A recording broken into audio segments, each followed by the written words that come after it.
हरे कृष्ण. श्रीमद भगवद्गीता जशी आहे तशी, अध्याय 13वा अध्याय. असं नाव आहे क्षेत्र क्षेत्रज्ञ विभाग योग. 5व्या श्लोकाचं तात्पर्य 3ऱ्या पॅरेग्राफच्या 12व्या ओळीपासून वाचायला सुरू करत आहोत. खालून जर बघितलं तर ती 7वी ओळ आहे.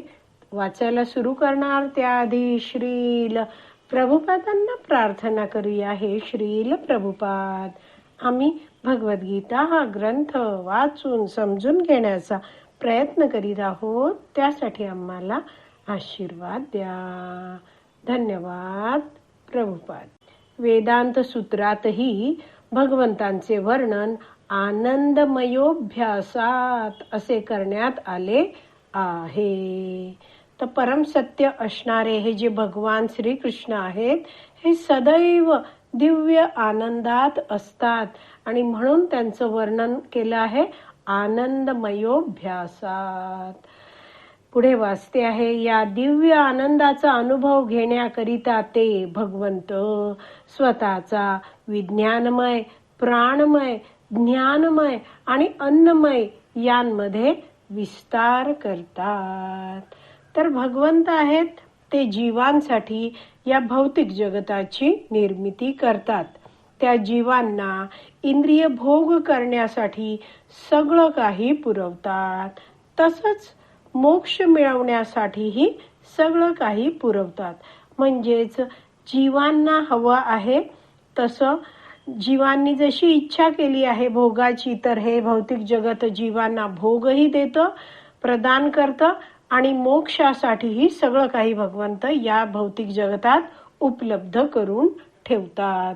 जसं वैदिक शास्त्र दिलेली आहेत, साधू संत आहेत, अधिकृत गुरुशिष्य परंपरा आहेत, संप्रदाय आहेत, ज्याचा लाभ घेऊन जीव आहे तो स्वतःची स्वरूपस्थिती जाणू शकेल, भक्तांच्या मार्गदर्शनात भक्ती करू शकेल. स्वतःचं स्वरूप जाणून जीव असा हा जेव्हा भगवंतांची प्रेमाने, मोठ्या श्रद्धेने अहैतुकी सेवा करतो, म्हणजेच भगवंतांना केंद्रबिंदूत ठेवून भगवंतांच्या संतुष्टीसाठी प्रत्येक कार्य करतो, त्यावेळी भगवंतांशी जोडला गेल्यामुळे हा जीव आहे तो संतुष्ट होतो, आनंदित होतो. आणि भगवंत हे आनंदमय आहेतच. तर अशा भगवंतांशी जोडला गेल्यामुळे हा जीव सुद्धा आनंदित होतो. पुढे वाचते आहे, क्षेत्रामध्ये जीवाला भोगता समजले जाते आणि आनंदमय हे त्याच्यापासून भिन्न असते. याचा अर्थ असा आहे की जर जीवाने आनंदमयामध्ये संलग्न होऊन आनंद प्राप्त केला तरच जीव पूर्णत्व प्राप्त करतो. तर यासाठी वैष्णवाचार्य समजवतात की जीव हा शरीरात म्हणजेच क्षेत्रात राहतो आणि प्रकृतीच्या साधनांचा वापर करतो, उपभोग घेतो. तर जीव हा भगवंतांचा एक छोटासा अंश आहे आणि भगवंत हे अतिप्रचंड विभू आहेत. भगवंत आनंदमय आहेत आणि जीव भगवंतांपासून भिन्न आहे. जेव्हा जीव स्वतःहून प्रेमाने भगवंतांच्या सेवेत सतत संलग्न होईल, तेव्हाच तो जीव आहे त्याला प्राप्त झालेला जो मनुष्य जन्म आहे तो सफल होईल.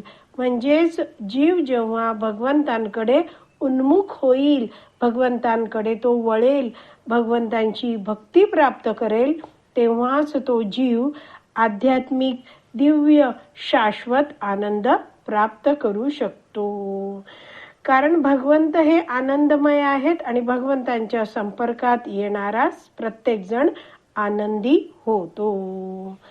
जर जीवाने भगवंतांना आपल्या जीवनामध्ये नाकारलं तर तो जीव आहे तो या भौतिक जगतात विविध भौतिक शरीरे प्राप्त करत, सुख दुःखाचा अनुभव करत, जन्म मृत्यू जरा व्याधीमध्ये फिरत राहतो. पुढे वाचते आहे, हेच भगवंतांचे परम क्षेत्रज्ञ म्हणून जीवाचे गौण क्षेत्रज्ञ आणि क्षेत्र यांचे वास्तविक स्वरूप आहे. तर अशा प्रकारे तैत्तरीय उपनिषदामध्ये परम क्षेत्रज्ञ असलेले जे भगवंत आहेत त्यांच्या स्वरूपाविषयी सगळं वर्णन आपण वाचलं आहे. भगवंत हे प्रत्येक क्षेत्रामध्ये जीवाबरोबर राहतात. त्या शरीरात राहणारा जो जीवात्मा आहे हा गौण क्षेत्रज्ञ असतो आणि त्या जीवाचे कार्यक्षेत्र म्हणजे शरीर असतं, क्षेत्र असतं. पुढे वाचते आहे, या ठिकाणी उल्लेख केला आहे की कारण परिणामांनुसार ब्रह्मसूत्रांची सुंदर रीतीने रचना करण्यात आली आहे. यापैकी काही सूत्रे पुढील प्रमाणे आहेत. न व्यदश्रुते 2.3.2, नात्मा श्रुते 2.3.18 आणि परातु तत्श्रुते 2.3.40. प्रथम सूत्रामध्ये क्षेत्र, दुसऱ्यामध्ये जीव आणि तिसऱ्यामध्ये सर्व जीवांचे परम आश्रयस्थान भगवान यांचे वर्णन करण्यात आले आहे.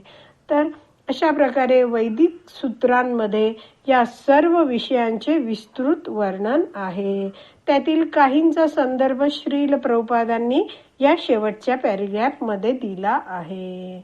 तर इथे जे आपण वाचलं बघा, कारण परिणामानुसार, तर हे जगत कसं निर्माण झालं आहे, त्या जगताचं कारण काय आहे, त्या जगताचा पुढे परिणाम काय होतो, निर्माण झालं आहे तर पुढे परिणाम काय होतो, अशा प्रकारे अतिशय विस्तृत वर्णन या उपनिषदांमध्ये सुंदर रीतीने केलेलं आहे. तर आपला हा श्लोक आहे तो वाचून पूर्ण झाला आहे. आज आपण इथेच विराम देऊया. श्रीमद भगवद गीता की जय. श्रील प्रभुपाद की जय. हरी बोल.